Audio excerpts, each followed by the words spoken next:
What's up, YouTube? So now we're going to be changing the crush pinion spacer to the Weir solid pinion spacer. You've probably already seen my other video where I took out the LSD, put that in. So now we're going to do this. So first things first, you're going to take off this flange nut here. And there's a washer in here. And then you have to take this over to the press. So I'll meet you over there.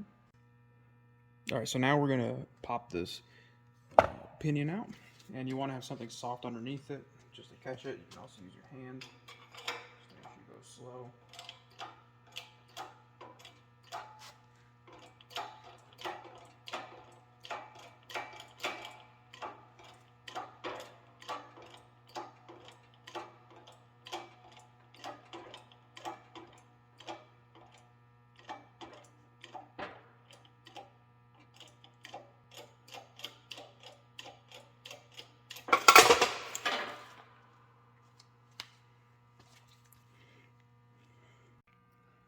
Alright, and then once you're out, this is what you're going to be left with. Here's your crush washer. You can see that it is crushed down.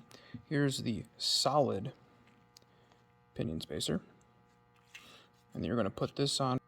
And per Weir's instructions, you're going to take all of your shims, and you're going to put them on, and you're going to reinsert your pinion bearing. And then you're going to measure your clearances. Now, I've already been doing this a couple times, so I'm going to just try and speed this along and do just a final step. So I'm going to add my one spacer that should be 0. And then I'm going to add just a smaller one just in case to work myself down one more time. And this looks to be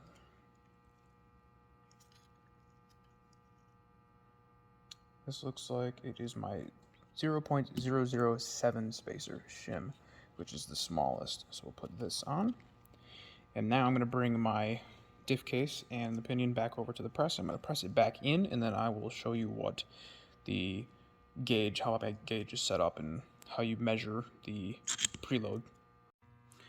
Okay, now that I have my solid pinion spacer installed with the shims, I put the nut and washer back on, and I drove it on with my impact driver on the medium setting just to get it pretty tight, not torqued down. Now you need to have a machinist's indicator, which is right here, this guy. And I have that set up on a jack just because it's metal and it's very stable. And then what you're going to do is you're going to zero this out. And you're going to see what the up and down play is once I get this. There we go. So now, if I pull it up, all right, so it looks to be right around 20. I'll zero this back out again. And you got to play with it a few times just to really be certain you know exactly what you got. Because what you're going to do is I'm going to take this back out, and I'm going to take off 20 thousandths of an inch of shim, and that should give me 0. And once I get to 0, we have to take it off one more time, and you have to take off another 3 to 4 thousandths of an inch to set the preload. So I'm going to get that all set up, and I'll be right back.